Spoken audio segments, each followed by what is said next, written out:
there's beauty in the different phases of harvest. These are my photographs from around Cropsley and that part of the world mostly. Looking after a couple of dogs as we were for a little while. All the different things that we find and see. This is from my next door to my parents where they live. My dad lives now down in Kent.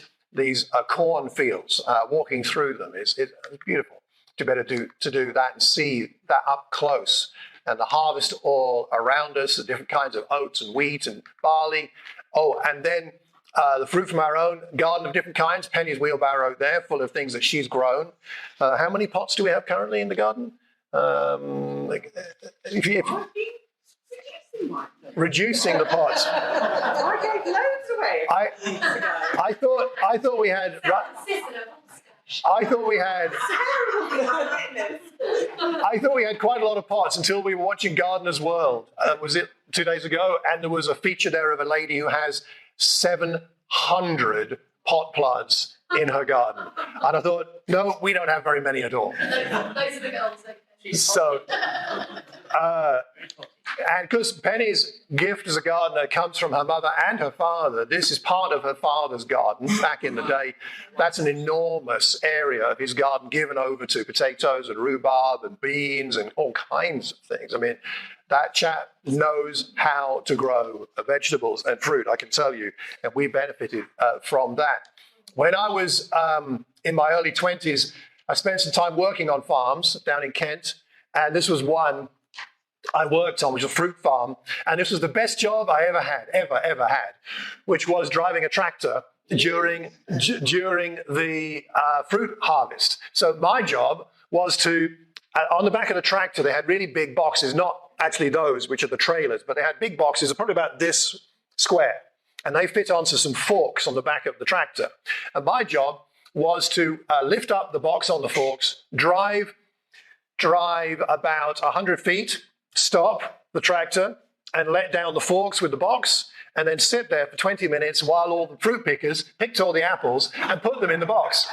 And then I would raise the forks and drive forward 100 feet and put it down and then sit there on the tractor in the sunshine and read a book that I had in my backpack while they picked all the fruit. And I loved that job. That was a fantastic job. And so eventually we had enough to put in a trailer, and then I used to tow those into the yard where they were put into, I don't know where they went from there to market or whatever. It was a lot of fun, and I enjoyed being connected in that way. And we need help to have a good harvest. Thank you, Raf. That's a photo of when he was helping to water our plants while we were away on holiday one time. And we need help, like Joe needs a lot of help on his allotment. So it's not a solo endeavor. We're going to be talking about harvest, happy harvest today, and we're going to be looking at some passages of scripture that are probably quite unfamiliar to many of us. And we're going to start here, and someone's going to come and read for us. Who is it today? Yeah? Do you want to come up then, please, if you would? If you'd like to, please turn in your Bible to Leviticus chapter 23, and we're going to, those are some excerpts from what's going to be read here now. So maybe about there. Thank you. The Lord says to Moses, say to the Israelites, on the 15th day of the 7th month, the Lord's festival of tabernacles begins, and it lasts for 7 days. The first day is a sacred assembly. Do no regular work.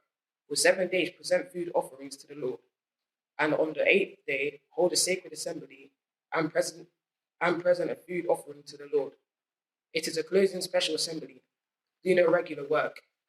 These are the Lord's appointed festivals, which you are to proclaim as sacred assemblies, or bringing food offerings to the Lord. The burnt offerings and grain offerings, sacrifices and drink offerings required for each day. These offerings are in addition to those for the Lord's Sabbaths, and in addition to your gifts and whatever you have vowed, and all the free will offerings you give to the Lord. So beginning with the 15th day of the 7th month, after you have gathered the crops of the land, celebrate the festival of the Lord for 7 days. The first day is a day of Sabbath rest, and the 8th day also is a day of Sabbath rest. On the first day, you are to take branches from luxuriant trees, from palms, willows, and other leafy trees, and rejoice before the Lord, your God, for 7 days. Celebrate this as a festival to the Lord for 7 days each year. This is to be a lasting ordinance for the generations to come. Celebrate it in the 7th month. Okay, thank you very much. I'm guessing that not many of us have read that passage before, or if we have, haven't particularly thought about what it means. So we're going to look at that, and then we're going to look at some things to do with Jesus that's connected with this amazing time in the life of the Israelites as they celebrated what God called them to celebrate. So this is the festival of what's called a Sukkot, and it is a special time in the Israelite year, when they were called to come together and celebrate at a very important time of the year in the 7th month of the Jewish calendar. And as you may know, 7 is a number of perfection or divinity, and so the 7th month was a particularly holy month in the Jewish year, and they had not 1, not 2, but 3 festivals in that 1 month. The first was the Festival of Trumpets, the second was the Atonement, and the third was this one that was just read from Leviticus 23, which is the Feast of Tabernacles. The Feast of the Trumpets, or the Festival of the Trumpets, was when, strangely enough, trumpets were blown. Not little things, but these long ones. Some of you might have seen that kind of trumpet at the Queen's funeral and around that, right? Those really long trumpets blown, standing at the top corner of the temple, so the whole of Jerusalem would hear those trumpets. And it's in a different way, a bit like perhaps an air siren going off somewhere really loud where the whole town would hear it. So these trumpets were blown, and it was a festival. And it was a festival to say, whatever's been going on this year, now we're in the 7th month, now we have this month of festivals, now is the time for all Israelites to sit up, pay attention, and get ready for the Atonement and for the Feast of Tabernacles. So that's what that was all about. Then later on that month, you have the Feast of Atonement, and that's about God forgiving and giving Israel assurance of their right status with him. And after that, we have Sukkot, the Feast of Tabernacles, sometimes called the Feast of Booths or Ingathering, which is, for Jewish people, their harvest festival. Harvest festivals are nothing new. They've been going on for thousands of years. And the purpose of this festival was to remind the people of God that God is with them, to remember God's goodness to them, and to very deliberately, and it was a command, to rejoice. Thou shalt rejoice. You will rejoice. I command you to rejoice. I don't know about you, but sometimes I actually need a reminder to rejoice because I don't always feel like rejoicing. There's stuff, isn't there, going on in our lives and around us. But God says now and again, I need you to get together, and I need you, and you need to rejoice. And this festival was the pinnacle rejoicing festival for Jewish people in the whole year. All the other festivals were great, but this was the one they looked forward to the most. It's like, let's get through the year, and as we can get through to the Feast of Tabernacles, then we're going to be in a good spot. Because it's all going to be good when we get there. So the instructions to the Israelites, which we read earlier, it was for this festival, which lasted 8 days. It's in fact, today is the last day of this feast in the Jewish calendar this year. So actually, it's been the last 8 days Jewish people have been doing what we're talking about. Today's the last day. The last and greatest day of the feast, which we'll talk about with Jesus in a moment. And so what Jewish people have been doing for the last 8 days, they have been living in temporary shelters. They've been living in booths, which will look something like that. And that's what they did in the Old Covenant, old days, and it is still what faithful, if you like, Jewish people do today. In this country, their shelters are often kept in a garage during the year and then brought out at this time of the year and put up. Originally, they would have made them themselves, perhaps in a garden like you can see there, but in the first century, more likely either on the roof of their building, because in Israel, often they're flat roofs, so you might build it on the roof, or you might go outside the city and build it somewhere nearby, like that. And it's a temporary shelter. It's made of branches, and the branches have to be laid across the top with gaps in. So if it rains, you are going to get a bit wet. And the gaps are meant to be there because you're meant to see the stars. That's part of the point. And they are not particularly warm at this time of year, so it's quite common for Jewish people in this country to take this last week as a holiday in Israel. And they'll go to Israel and do Sukkot there because the weather there is rather better than here, and they can also celebrate with extended family a lot of the time. No work is permitted on day 1 and day 8 of Sukkot, and they are commanded, particularly towards the end here of this day, to celebrate with joy. And it was one of the 3, there were many festivals, but it was one of the 3 main festivals, which meant that all Israelite men must travel to Jerusalem for this festival. There were others they had to come to, and the family and the women could come, but the men were all meant to come. So it was quite a male thing. You'd have Jerusalem filled with all these blokes who'd come there to live in these shelters, and on that 8th day to celebrate. And the way they celebrated was, particularly on that last night going into the last day, they would sing, they would dance, and they would read Deuteronomy. That was their idea of having a good time. Let's get all the blokes together. And so you'd read a bit of Deuteronomy, and you'd be reading it together with your mates there, and you'd be talking about it and think, right, that's enough reading. Let's get up and dance for a while. So all the blokes dance for a bit. They're dancing around. Right, that's enough of that. Let's do some rejoicing. Excellent. We'll pray. We'll sing. Now let's read a bit more Deuteronomy. Excellent. Let's talk about that. Oh, that's enough of that. Let's get up and dance a bit more. This goes on all night. All night. It's quite something. I'd really love to see it sometime. And this is what happens. And let me ask you a question. This seems in some ways so beyond our experience or our understanding or our way of thinking. Why do you think God wanted them to do this? What do you think? Why would God want his people to live in a temporary shelter, not rainproof? If it's windy, you're going to get jolly cold. You're supposed to live out there for the whole week. You're not meant to stay out there for a little while to have a bite to eat and then go back into your home. You're supposed to sleep out there, eat out there, cook your meals out there, do everything you need to outside for 8 days. Why do you think God might ask them to do that? What benefit could there be for God's people? What do you think? What's going on here? What's God up to? Must have a good reason. Stephen. Okay. A reminder of the desert wanderings, of coming out of Egypt. Yeah, it's a reminder. Any other reasons, Barry?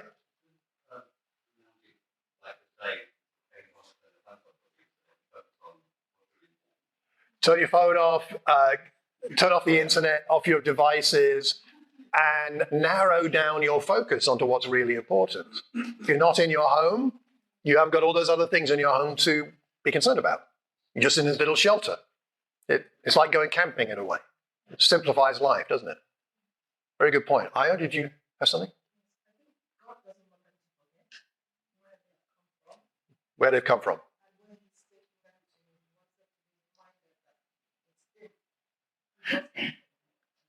All right. He brought them out of Egypt. He took them to the promised land. He's the reason they're there. He wants them to remember that. Absolutely. Yeah. Other thoughts? Simon? Giving a sense of community and family. Yeah. I mean, if you're in a little tent kind of thing for a whole week, that's going to either be a delightful time for bonding as a family or possibly reveal a few things. But it is intended, I'm sure, to be a bonding thing. You're quite right. Yes, Kate? Connecting to God and to nature, right? The basics of what God has made. The things that we often take for granted. I'm sure it does that. Yeah. Obedience and preparation. We need that, don't we? We need those times to deliberately prepare. Encountering God. Any other thoughts? No. It's having a sense of gratitude for the simple things in life. What often gives us pleasure. Yeah. Everything else we desire. Gratitude for the simple things of life, which are the main things in the end, aren't they? Yeah. Yeah. Patricia. Drawing close to God. Again, when we strip other things away, perhaps God becomes more immediate to us. We become more aware of his presence, that is already there. But it helps us to be aware. I'm just thinking of the welcome we had today. We go to God, but God also comes to us. And I think that's all of that coming together. Absolutely right. Yeah. There's a lot going on here, I think, actually. I think there's quite a lot going on. And I think the key things, as we've already mentioned, are that firstly, it was a reminder that God had saved his people. They came out of Egypt with nothing. I mean, with the stuff they could carry, right? But when they came out of Egypt with basically nothing, they had to live in these temporary shelters. And it's a reminder that it was God who rescued them from slavery. And this festival became particularly important to Israel after the exile. So you have the Exodus, they live in the promised land, and then because of disobedience, they are invaded by the Babylonians who take God's people away. After 70 years, they came back to the land by God's grace and mercy, and they loved this. This festival became even more important to the Israelites from that time on, because they'd had a double dose of grace. They'd had the rescue from Egypt, then they'd had the return from exile. They were like, we didn't even ever dare hope that God would still care about us. But my goodness, we're still here. And they celebrated even more. And in a way, that's a little bit symbolic, perhaps, for some of us who feel like we've drifted far from God. And maybe we feel like sometimes we've committed sins that take us too far from God. We can't get back. But there's always that possibility, always that potential, and always God's desire that, yes, there is still more grace. And they celebrate as a result. It's also a reminder that God fed his people in the desert, the water from the rock, the manna from heaven, the quail and all that kind of thing. And it's a reminder that God, while his people were tabernacling in the desert, in these little tents things, these shelters, God was tabernacling with his people. Remember, they had the main God's tabernacle where God's presence was with them as they went through the desert. It's a reminder that God was with them all through this. So it's a reminder that God is still with them with what they're going through now. And we need that reminder. God is still with us, going through what we're going through. He's not distant. He's with us, even more so for us as Christians, because Christ has shared our humanity. He's inhabited it. He's experienced it. He knows exactly what it's like to live on this earth. So it's a good reminder and helpful for us. And there's good reasons there to celebrate. So let's think about Jesus and how this connects with these things in just a moment here as we go to John 7. So in a way, all these pilgrims went to Jerusalem, right, every year. And they went to that festival to celebrate. Great expense, time, efforts involved. Not exactly the same, but there are some parallels perhaps for us here today, in that we have all to get here today, to appear here, to sit on these chairs. We've all pilgrimed here today. We've gone away taken time away from our home or other people. We've spent time to come here. And actually, more and more, looking at the price of petrol, we spent more money perhaps driving here, apart from those of us who walked. Are lucky enough, like the Makinson family, to walk here. But we've made sacrifices to be here. Why do we come? Why are we here? What might God want us to take away? What might God want us to think about when we leave? You know, when those pilgrims left the festival and traveled home, some of them would be traveling for a day or two, but some might have to travel for maybe 2 weeks. What were they talking about?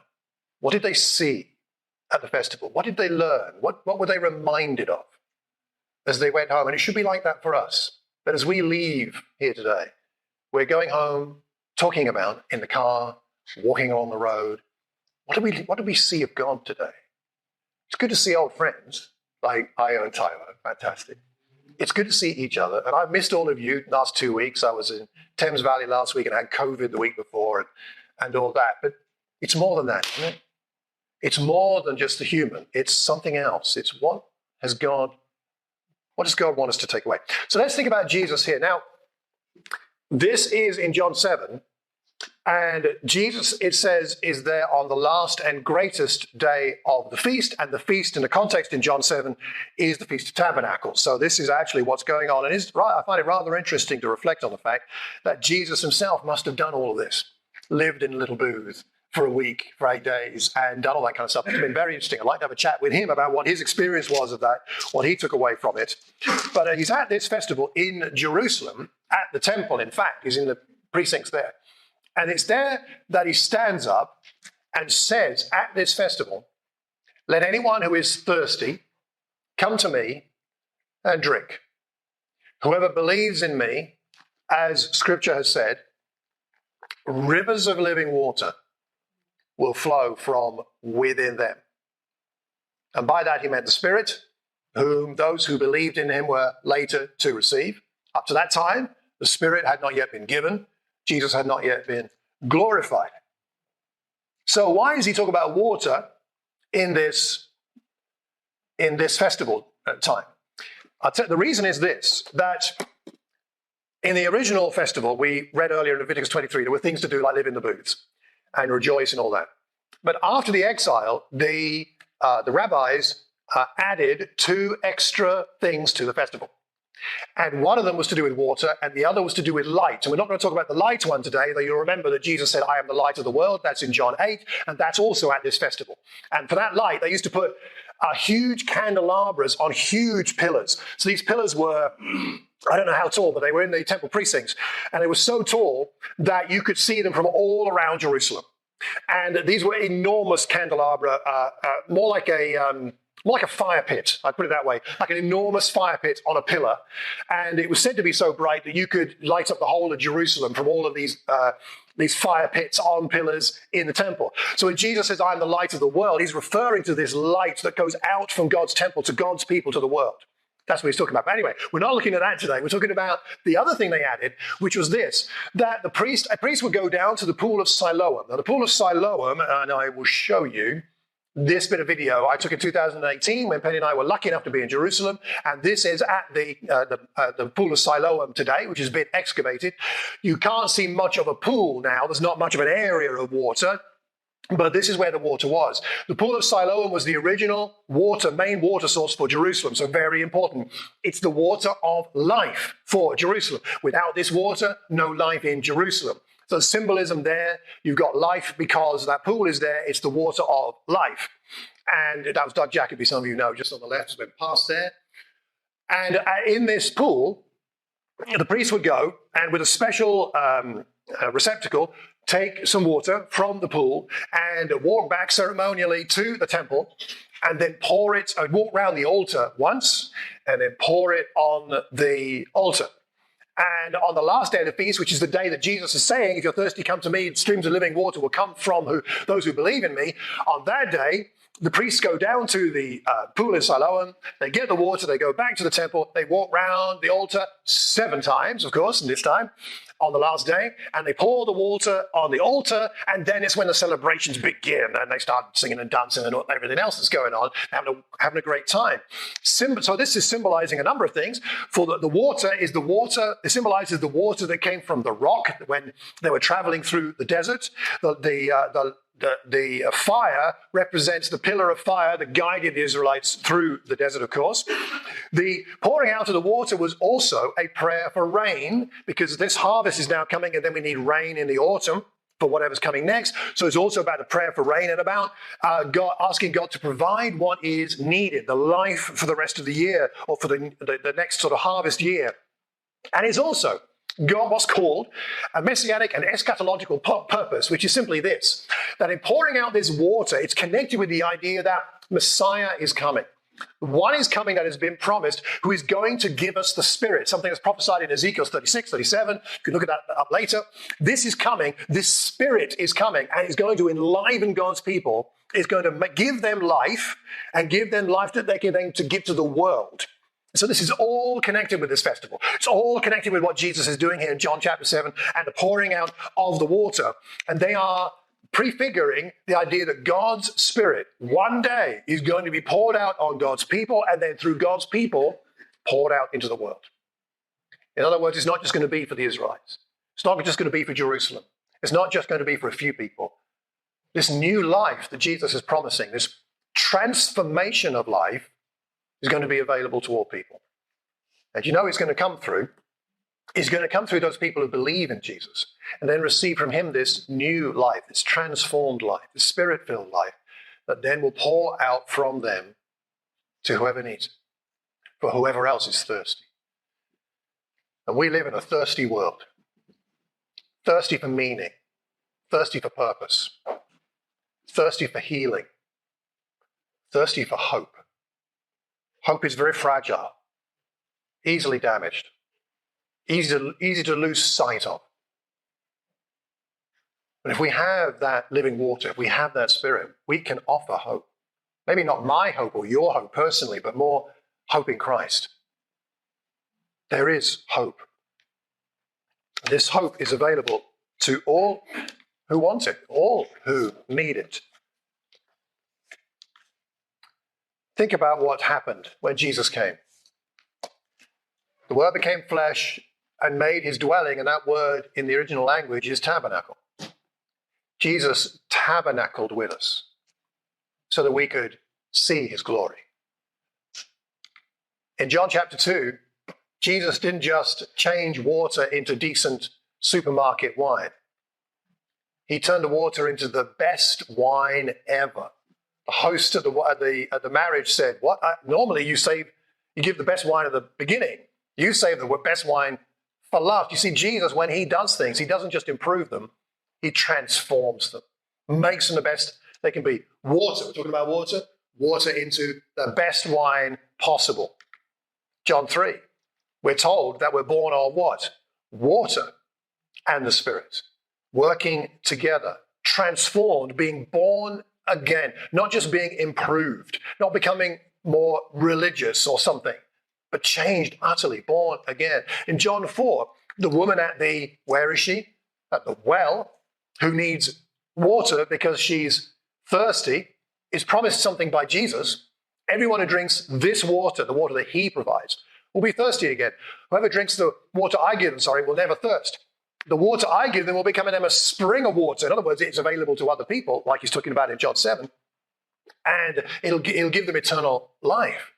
The water said, "Give me this water so that I won't get thirsty and have to keep coming here to draw water." She's not quite got the whole picture yet, but she's getting there. She is transformed by this encounter with Jesus, such that she then tells the whole village, and then they come out to see Jesus. That's the streams of living water flowing to other people through Christ and, in a sense, through her. Or what about John 5? And there's the man lying by the pool who can't get into the pool, and the healing is in the pool, in the water. He can't get to it. So what does Jesus do?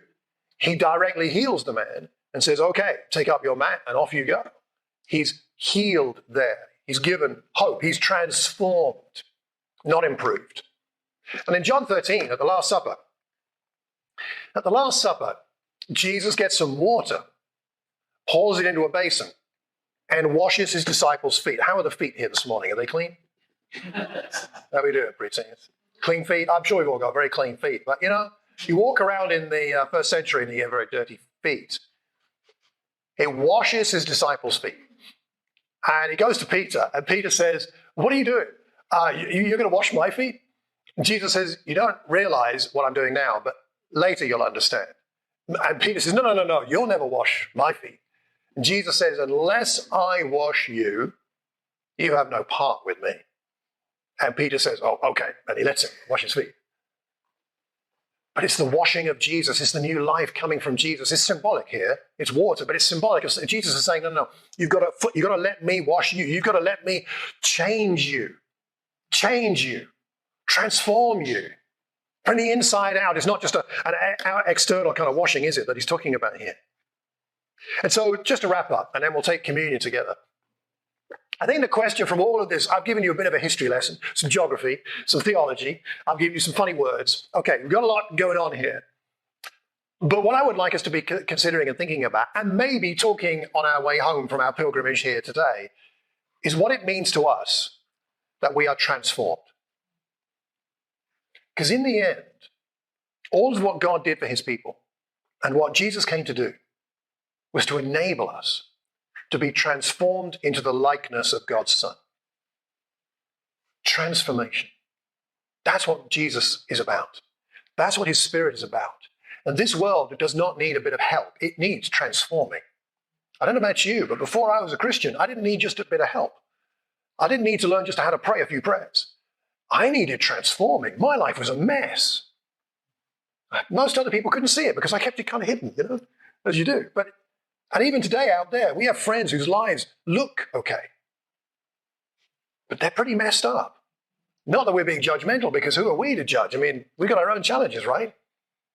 But what Jesus does, what he offers with this new life, this Spirit, this living water, He offers transformation, an encounter with God. That's what's on offer. How's our transformation going? As we allow Jesus to transform us, then water can pour out of us. We don't want to be the dam holding the water back, right? Let's not be damming up the Spirit of Christ pouring out from us.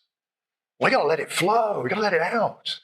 That starts with us enabling, or allowing, I should say, allowing and desiring Jesus to transform us. And then it can flow. Jesus said to his disciples, the harvest is plentiful. There's a big harvest. It's just that the workers are few. Or perhaps the workers have got a dam there. They're not letting the water flow.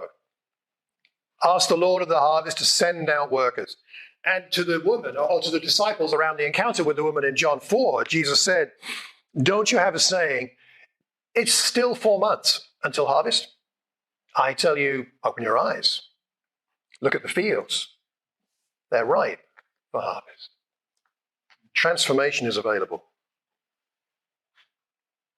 What does it mean to you to have a transformed life? And maybe you don't know. And that's okay. I wouldn't pour judgment on that. If we don't know, we don't know, but let's find out. Let's find out what it means to have a transformed life, that new life.